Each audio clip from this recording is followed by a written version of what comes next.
Hello छात्रों, hello विद्यार्थियों। आज मैं आपको पढ़ाऊंगा सेल्फ इंडक्शन और म्यूचुअल इंडक्शन।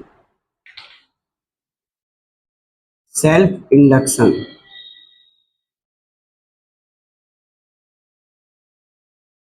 स्वप्रेरण। स्वप्रेरण, देखिए मैं यहाँ पे एक कॉइल रखता हूँ।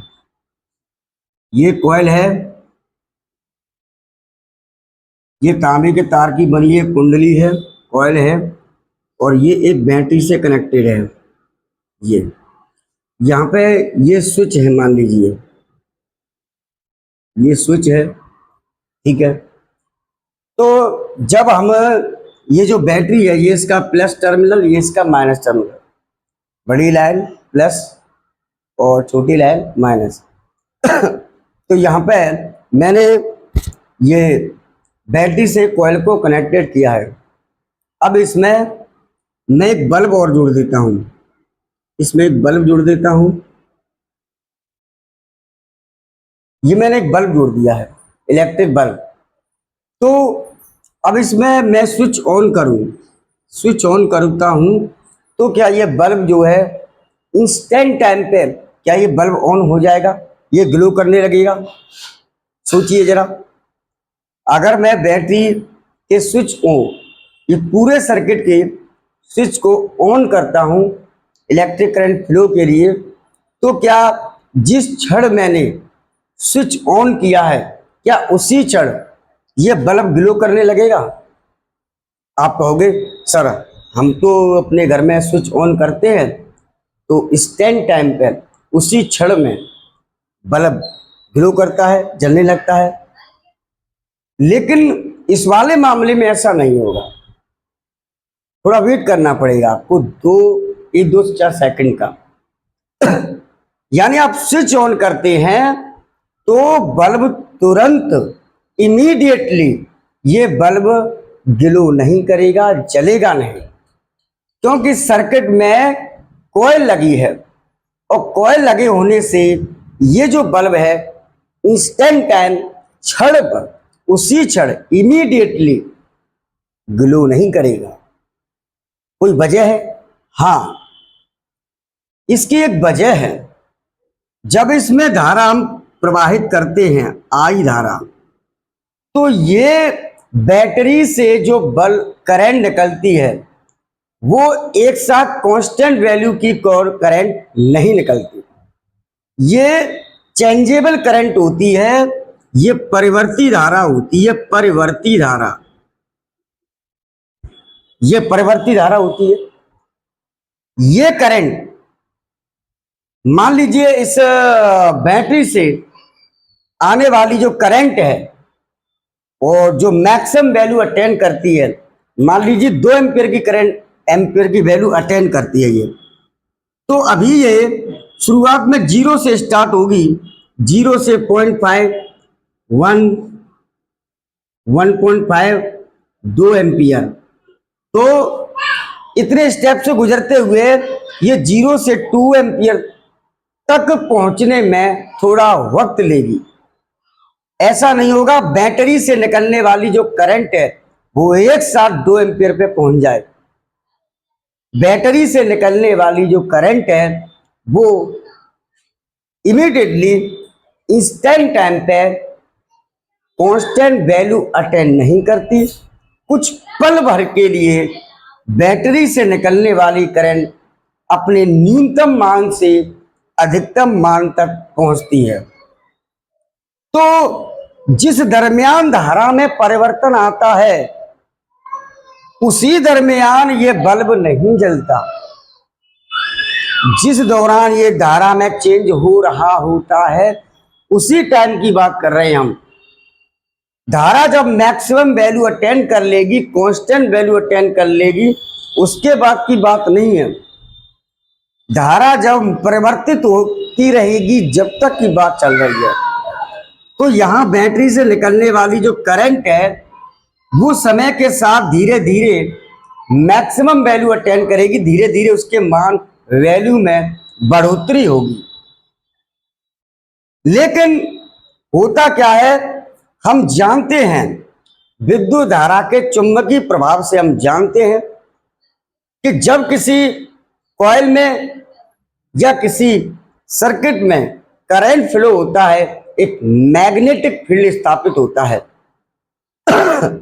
ये अगर कॉइल है तो कॉइल में यहां करंट की वजह से B is equal mu naught divide by 2 into NI divide by R। ये एक कुंडली का एक फॉर्मूला है, किसी कॉइल के लिए मैग्नेटिक फील्ड का फॉर्मूला है। ये फॉर्मूला, ये जो कॉइल के टर्न हैं, नंबर, उस पर डिपेंड करता है, कॉइल में बहने वाली करंट पे डिपेंड करता है, और जो कॉइल का जो रेडियस है, उसका एरिया, उसका जो रेडियस है, त्रिज्या, उस पर डिपेंड करता है। यहां कॉइल की संरचना में देखें हम तो कॉइल की संरचना में उसका एक बार कॉइल बन जाने के बाद उसकी त्रिज्या निश्चित हो जाती है। एक बार जितने फेरों की हमने कॉइल बनाई है वो निश्चित हो जाता है। म्यू नॉट एक यूनिवर्सल कांस्टेंट है, ये निश्चित है। तो यहाँ पर कॉइल को जो करंट उपलब्ध हो रही है वो एक परिवर्ती धारा, एक चेंजेबल करंट उपलब्ध हो रही है। चेंजेबल करंट उपलब्ध हो रही है तो हम जानते हैं बी डायरेक्टली प्रोपोर्शनल आई, यानी करंट की वैल्यू में चेंज होगा। ये वेरिएबल करंट है, वेरिएबल करंट है, परिवर्ती धारा है। ये परिवर्ती धारा है तो चुंबकीय क्षेत्र में भी क्या आएगा, परिवर्तन आएगा। अगर धारा परिवर्तित होगी, कॉइल को परिवर्तित वैल्यू की करंट मिलेगी, तो कॉइल से पास होने वाले चुंबकीय क्षेत्र में भी परिवर्तन आएगा। करंट का मान बढ़ता जाएगा तो वैसे वैसे चुंबकीय क्षेत्र भी, चुंबकीय क्षेत्र रेखा भी इसके चारों तरफ, ये मैग्नेटिक फील्ड लाइंस का नंबर इसके चारों तरफ बढ़ता जाएगा। मैग्नेटिक फील्ड लाइन का नंबर बढ़ता जाएगा। आप समझ लीजिए कि ये कॉइल है और करंट इसमें वेरिएबल करंट जा रही है, तो इसके अंदर चुंबकीय क्षेत्र रेखाएं बढ़ती जाएंगी। तो टाइम के साथ इस कॉइल से बाउंडेड मैग्नेटिक फील्ड लाइन में निरंतर इंक्रीमेंट आता जाएगा, इंक्रीमेंट आता जाएगा, चुंबकीय क्षेत्र रेखा बढ़ती जाएगी। ठीक है, आपने ये भी समझा है कि किसी कॉइल के एरिया से बाउंड गुजरने वाले मैग्नेट फील्ड लाइंस, उस कॉइल से गुजरने वाला चुंबकीय फ्लक्स कहलाता है। तो phi is equal B A cos theta. तो यहां अगर ये चुंबकीय क्षेत्र परिवर्तनशील है, इसमें अगर चेंज आ रहा है, क्योंकि कॉइल का एरिया तो फिक्स है, एक बार कॉइल जितना एरिया की बन के डिसाइड हो गई तो वो तो एरिया फिक्स है। रही बात एंगल की, तो यहाँ एरिया और मैग्नेटिक फील्ड के बीच में ये जो थीटा है एंगल, वो 0 डिग्री है और cos 0 की वैल्यू 1 होती है। यहाँ एरिया वेक्टर अगर हम इधर माने और मैग्नेट फील्ड लाइन इधर जाए तो इनके बीच में एरिया वेक्टर और मैग्नेट फील्ड वेक्टर दोनों के बीच में ये जो है थीटा 0 हो जाएगा। तो जैसे ये करंट जा रही है तो मैग्नेट फील्ड और एरिया की डायरेक्शन एक ही है, तो थीटा 0। तो कुल मिलाकर यहाँ जो फाई है वो किसकी बदौलत परिवर्तित हो रहा है, चुंबकीय क्षेत्र, क्योंकि कॉइल से पास होने वाले चुंबकीय क्षेत्र में लगातार वृद्धि होती जा रही है, यानी फ्लक्स में लगातार वृद्धि हो रही है, यानी फ्लक्स में चेंज आ रहा है। फ्लक्स में चेंज आ रहा है तो ये भी हम जानते हैं, ये अगर परिवर्तनशील है तो इसमें भी परिवर्तन हो रहा है समय के साथ, और फ्लक्स में परिवर्तन आता है तो हम जानते हैं माइकल फेराडे के इलेक्ट्रोमैग्नेटिक इंडक्शन के नियम से कि जब किसी कॉइल से बाउंडेड मैग्नेटिक फ्लक्स में चेंज आता है तो कॉइल के टर्मिनल सिरों पे एक ईएमएफ जनरेट होता है या इंड्यूस्ड होता है, तो E is equal minus delta phi divide by delta T.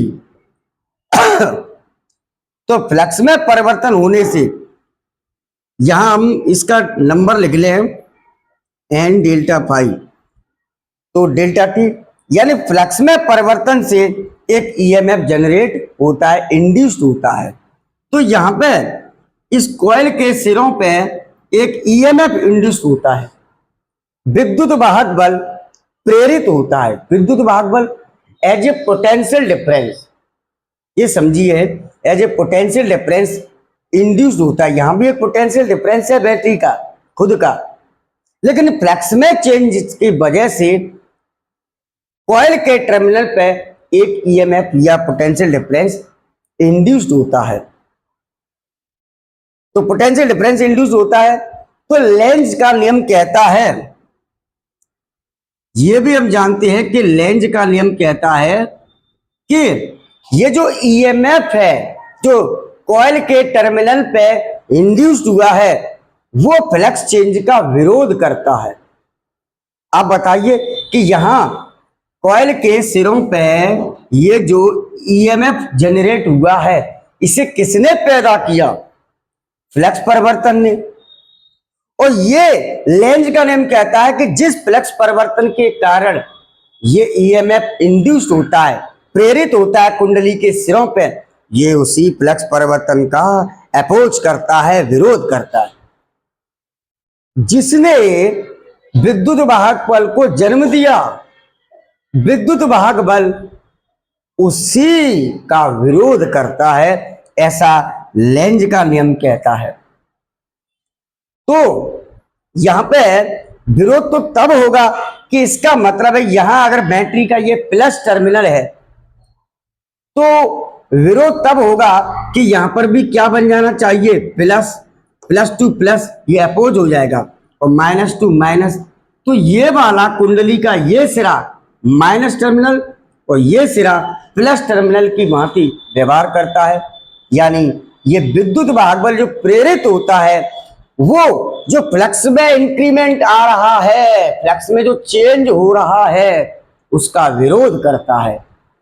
तो विरोध करता है तो वो विरोध इस तरह से होगा कि ये वाले टर्मिनल को जो बैटरी से कनेक्टेड है इस वाले टर्मिनल को पॉजिटिव और इस वाले टर्मिनल को नेगेटिव बन जाना चाहिए। और हम जानते हैं कि ये कॉइल और बैटरी का सर्किट क्लोज है। जब सर्किट कंप्लीट है, पूरा रास्ता कंडक्टिव है, सुचालक है, तो उसमें एक इलेक्ट्रिक करंट भी इंड्यूस्ड होती है। तो आप जानते हैं कि करंट जो है वो प्लस टर्मिनल से निकलती है। तो यहां से बैटरी से निकलने वाली ये जो करंट है इसे मैं मुख्य धारा कह सकता हूं। ये मुख्य धारा है, मुख्य धारा जो बैटरी से निकल रही है, जो लगातार चेंज हो रही है। और उधर इसकी वजह से ये जो कॉइल के टर्मिनल पे ईएमएफ इंड्यूस हुआ है, टर्मिनल पोटेंशियल डिफरेंस आया है, तो वहां से एक और धारा पैदा होती है जिसे हम कहते हैं प्रेरित धारा। प्रेरित धारा, इंड्यूस करंट। आप देख रहे हैं प्रेरित धारा की दिशा यानी प्लस से माइनस की तरफ जाती है और बैटरी की धारा प्लस से माइनस। तो आप देख रहे हैं ये मुख्य धारा इधर चली आ रही है, तो उधर फ्लक्स परिवर्तन के कारण जो ईएमएफ इंड्यूस हुआ है और ईएमएफ के कारण धारा प्रेरित हुई है, ये दोनों जो है विपरीत दिशा में बढ़ते चले जाते हैं। तो यहां ये प्रेरित धारा जो बल्ब की तरफ आ रही है और ये मुख्य धारा का विरोध करती है प्रेरित धारा, यानी इसके बढ़ने से रोकती है।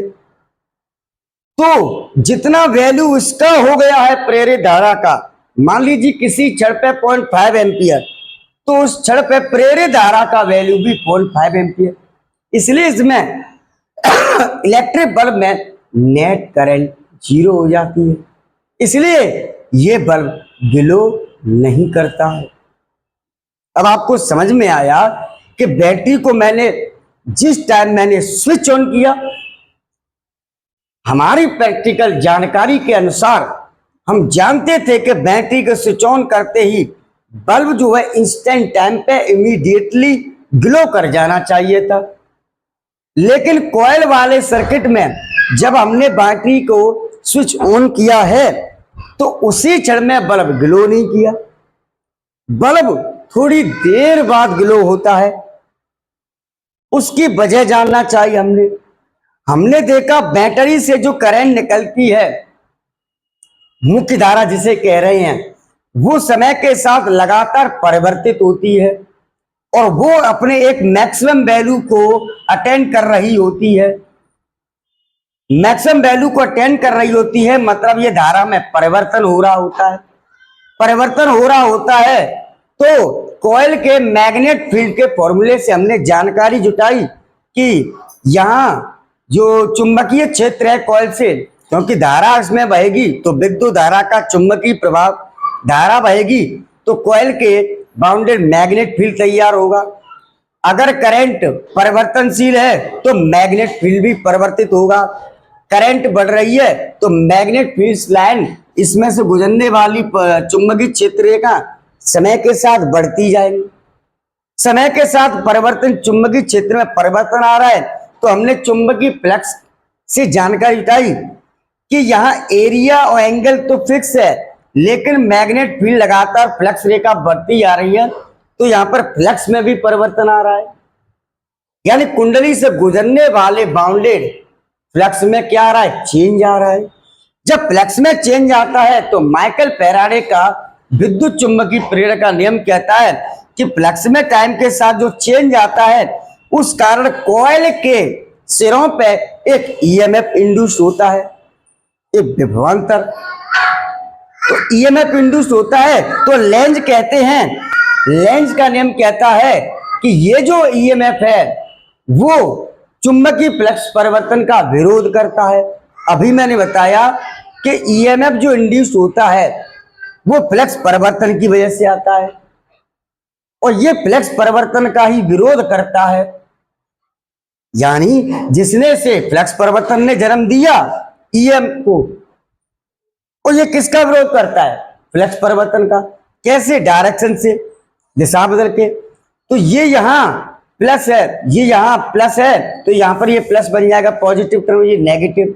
इस प्रकार अब ये सर्किट क्लोज है तो E की वजह से ये I is equal to E by R, ये करंट इंड्यूस होती है, ये प्रेरित धारा उत्पन्न होती है और ये प्रेरित धारा मुख्य धारा के विपरीत दिशा में, अपोजिट डायरेक्शन में प्रेरित होती है जो मुख्य धारा को बढ़ने से रोकती है। क्या? लेंज का नियम। ये मुख्य धारा के बढ़ने के वजह से ही तो कॉइल में फ्लक्स में चेंज आ रहा है। तो फ्लक्स बढ़ रहा है, उस फ्लक्स को घटाना चाहेगी धारा, तो ये धारा मुख्य धारा की विपरीत दिशा में मुख्य धारा को बढ़ने से रोकती है। तो ये विरोध करती है, मुख्य धारा को बढ़ने से रोकती है। मुख्य धारा लगातार बढ़ती जाती है, प्रेरित धारा भी उस कारण बढ़ती जाती है और उसका निरंतर विरोध करती है। मुख्य धारा को प्रेरित धारा का सामना करने के लिए एनर्जी चाहिए। वो एनर्जी मुख्य धारा को मिली कहां से? बैटरी से। इस प्रकार इस फिनोमिना में ऊर्जा का संरक्षण बना रहता है। लेंज का नियम, मुख्य धारा बढ़ते बढ़ते जाएगी तो बैटरी से एनर्जी लेगी जो प्रेरित धारा के सामना करने के लिए है। प्रेरित धारा मुख्य धारा को बढ़ने से रोकेगी क्योंकि फ्लक्स परिवर्तन का विरोध करेगी। कुंडली में जो फ्लक्स में वृद्धि आ रही है मुख्य धारा के बढ़ने से वृद्धि हो रही है, तो फ्लक्स में वृद्धि ना हो तो मुख्य धारा उसके विपरीत दिशा में दौड़ती है और मुख्य धारा को बढ़ने से रोकती है। तो जैसे जैसे मुख्य धारा की वैल्यू बढ़ेगी वैसे वैसे प्रेरित धारा की वैल्यू बढ़ेगी और बल्ब में जाने वाली नेट करंट जीरो होती है, इसलिए बल्ब ग्लो नहीं करता। कब तक? जब तक सर्किट में प्रेरित धारा विराजमान रहती है तब तक ये बल्ब ग्लो नहीं करेगा। जब तक प्रेरित धारा मुख्य धारा के सामने डटी रहती है तब तक ये बल्ब ग्लो नहीं करता। इसलिए जो कॉइल वाले परपथ है उनमें स्विच ऑन करते ही इमीडिएटली बल्ब या कोई भी इलेक्ट्रिक उपकरण तुरंत स्टार्ट नहीं होता। तो इस प्रकार अब जैसे जैसे मुख्य धारा बढ़ती जाती है आखिरकार एक टाइम ऐसा आता है कि मुख्य धारा 2 एम्पीयर अधिकतम मान अटेंड कर लेती है। इसके बाद धारा में कोई परिवर्तन नहीं आता है, धारा कांस्टेंट हो जाती है। अधिकतम मुख्य धारा मैक्सिमम वैल्यू अटेंड करने के बाद कांस्टेंट हो जाती है। तो इसलिए जब धारा कांस्टेंट हो जाएगी तो इस कॉइल में मैग्नेट फील्ड कांस्टेंट हो जाएगा। मैग्नेट फील्ड कांस्टेंट हो जाएगा तो जो फ्लक्स है उसमें परिवर्तन 0 हो जाएगा। फ्लक्स में परिवर्तन नहीं होगा तो प्रेरित विद्युत वाहक बल 0 हो जाएगा। जब प्रेरित विद्युत वाहक बल नहीं होगा तो धारा भी 0 हो जाएगी। कौन सी? प्रेरित धारा। तो प्रेरित धारा भी क्या हो जाएगी? 0।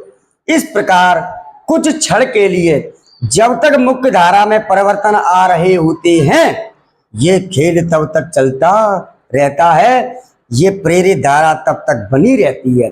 और एक बार ये मुख्य धारा मैक्सिमम वैल्यू को अटेंड कर लेती है, कांस्टेंट वैल्यू जिसकी हो जाती है, उसके बाद फ्लक्स में परिवर्तन आना बंद हो जाता है, मैग्नेट फील्ड बना रहता है, ना फ्लक्स रेखा बढ़ती है ना घटती है, फ्लक्स रेखा निश्चित हो जाती है।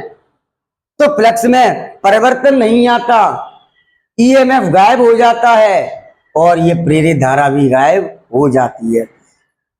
इस प्रकार अब केवल इलेक्ट्रिक बल्ब में केवल मुख्य धारा ही गुजर रही होती है और आखिरकार बल्ब ग्लो करने लगता है। तो बल्ब कब ग्लो करता है? कुछ क्षण बाद, प्रेरित धारा के हट जाने के बाद, ईएमएफ हट जाने के। प्रेरित धारा कब हटेगी? जब प्रेरित विद्युत वाहक बल समाप्त हो जाएगा। प्रेरित विद्युत वाहक बल कब हटेगा? जब फ्लक्स में चेंज बंद हो जाएगा।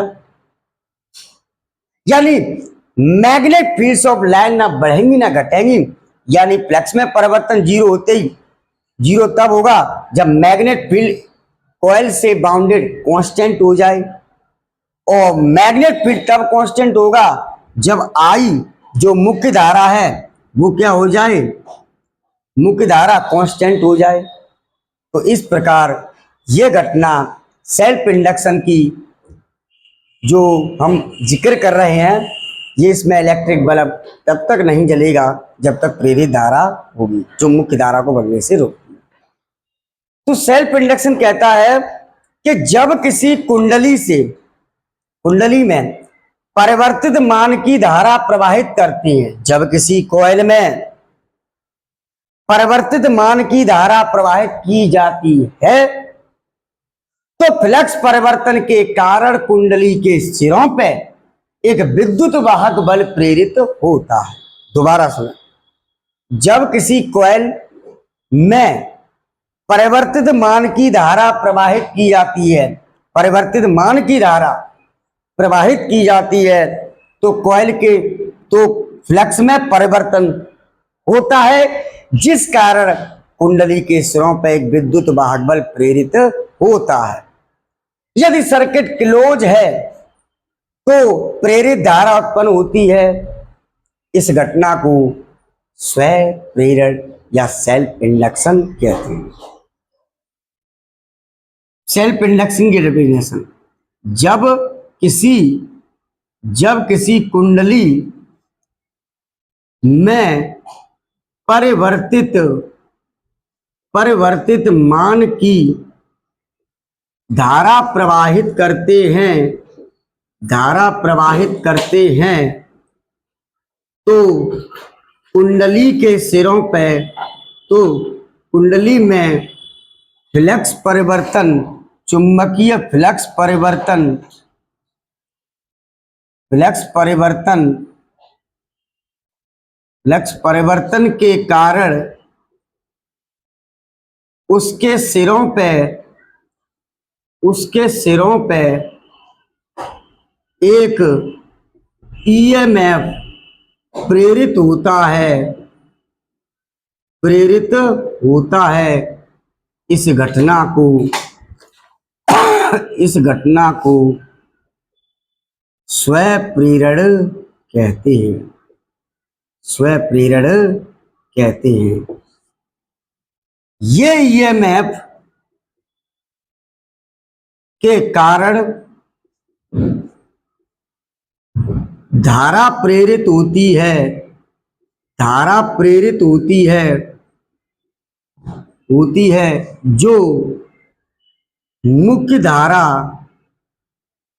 मुख्य धारा की विपरीत दिशा में, मुख्य धारा, मुख्य धारा का विरोध करती है, मुख्य धारा का विरोध करती है। जब किसी कुंडली में परिवर्तित मान की धारा प्रवाहित करते हैं तो कुंडली के सिरों चुंबकीय फ्लक्स परिवर्तन के कारण उसके सिरों पे एक ईएमएफ जनरेट होता है। इस घटना को स्वप्रेरण कहते हैं और ईएमएफ के कारण धारा प्रेरित होती है और जो मुख्य धारा का विरोध करती है। इसी घटना को अब हम दूसरे लहजे से देखते हैं। मिटा दूसरे, देखिए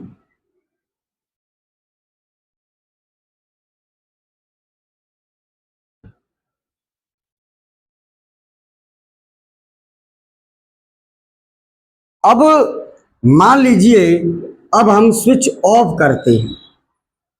अब ये बल्ब जल रहा है क्योंकि मुख्य धारा कांस्टेंट हो गई है, मुख्य धारा कांस्टेंट हो गई है, मुख्य धारा कांस्टेंट हो गई है, इसलिए यहाँ ये बल्ब ग्लो करता रहेगा। अब केवल मुख्य धारा बह रही है, प्रेरित धारा का नामो निशान नहीं है। अब मान लीजिए मैं स्विच को ऑफ करता हूं, स्विच को ऑफ करता हूं, तो आप जानते हैं जब भी घरों में आप अपने बोर्ड में लगे स्विच को ऑफ करते हैं तो इंस्टेंट टाइम पे इमीडिएटली बल्ब का ग्लो होना तुरंत बंद हो जाता है।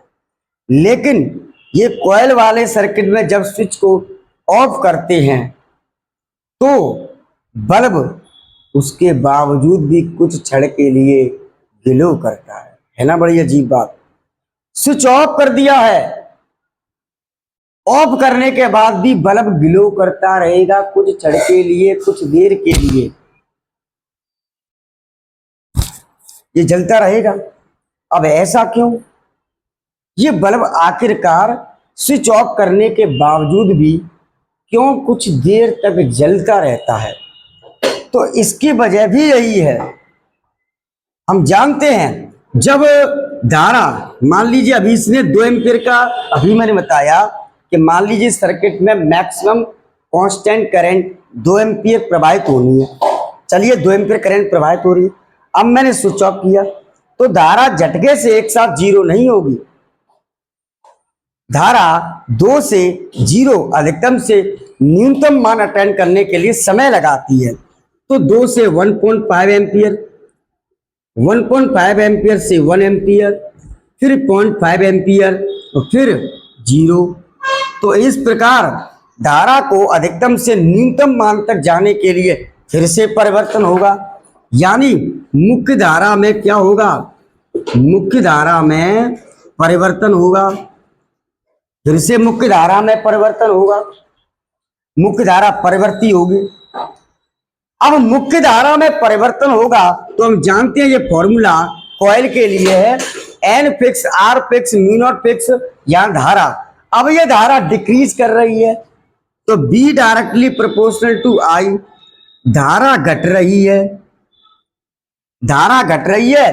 तो उस विद्युत धारा के चुंबकीय प्रभाव से देखें तो इस कॉइल में जाने वाली जो करंट लगातार उसकी वैल्यू में डिक्रीमेंट हो रहा है, तो मैग्नेट फोर्स ऑफ लाइन भी क्या होती है, मैग्नेट फील्ड लाइन, इसके अंदर जो चुंबकीय क्षेत्र रेखाएं वो भी समय के साथ क्या होती आएंगी, कम होती आएंगी।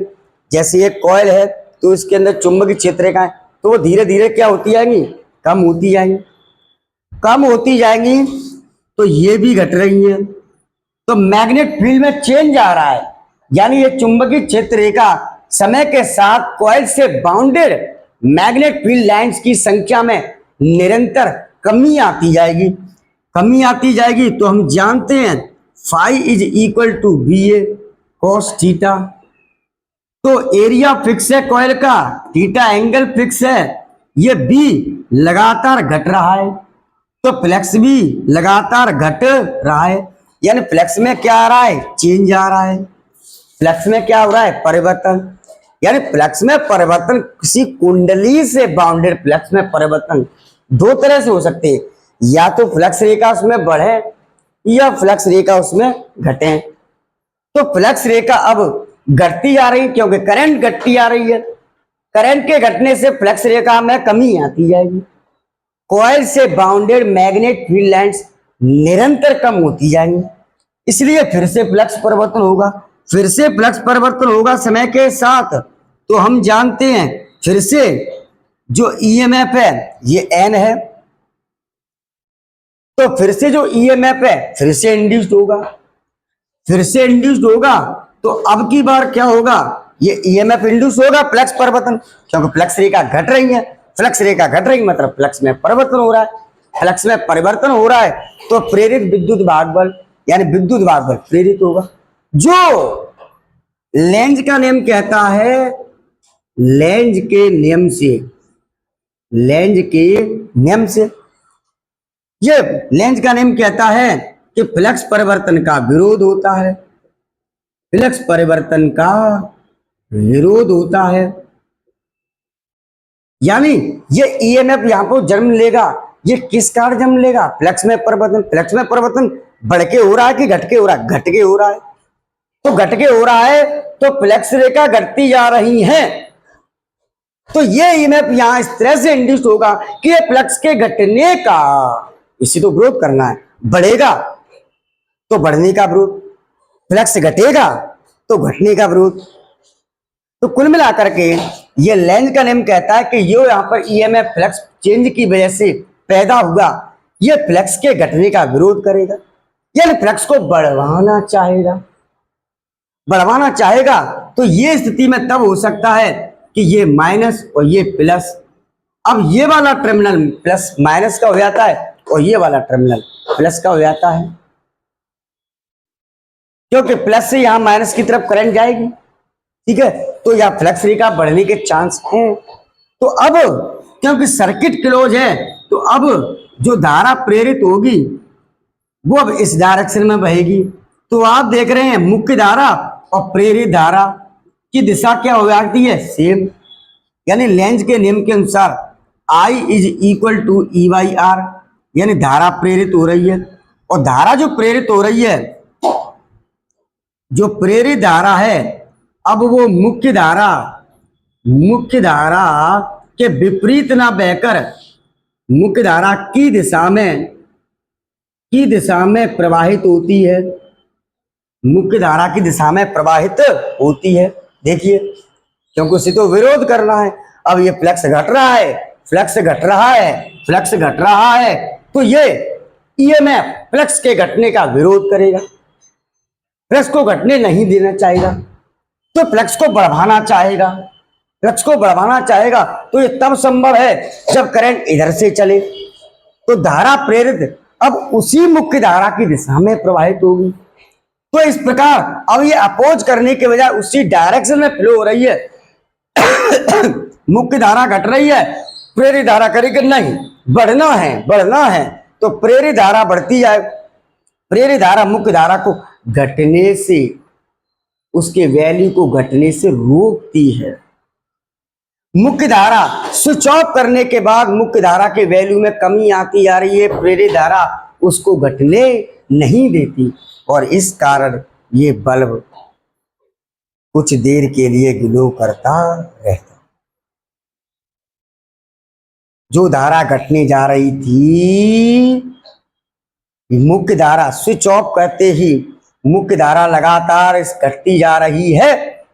मुख्य धारा के घटने से इसके अंदर चुंबकीय क्षेत्र रेखा की संख्या घटती जा रही है। चुंबकीय क्षेत्र रेखा घटती जा रही है, इसलिए फ्लक्स भी कॉइल के एरिया से बाउंडेड जो फ्लक्स है वो भी घट रहा है, यानी फ्लक्स में परिवर्तन आ रहा है। घटने से परिवर्तन आ रहा है तो फिर से कॉइल के सिरों पे ईएमएफ प्रेरित होता है। ईएमएफ प्रेरित होता है तो लेंज का नियम कहता है कि फ्लक्स घट रहा है, इसका विरोध करेगा। तो इस हिसाब से उत्पन्न होगा कि फ्लक्स के घटने का विरोध करने का मतलब फ्लक्स को बढ़वाना चाहेगा।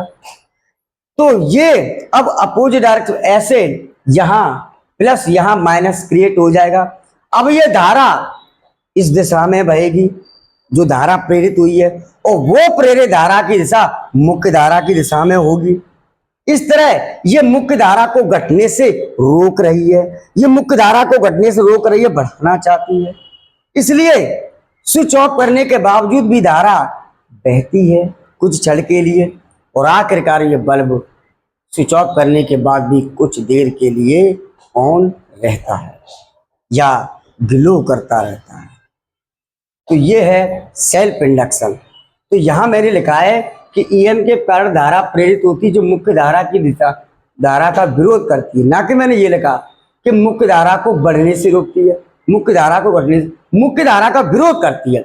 अगर मुख्य धारा, ये जो प्रेरित धारा है वो मुख्य धारा का हर हाल में विरोध करती है। अगर मुख्य धारा बढ़ेगी तो उसे बढ़ने से रोकेगी, तो विपरीत दिशा में पैदा होगी।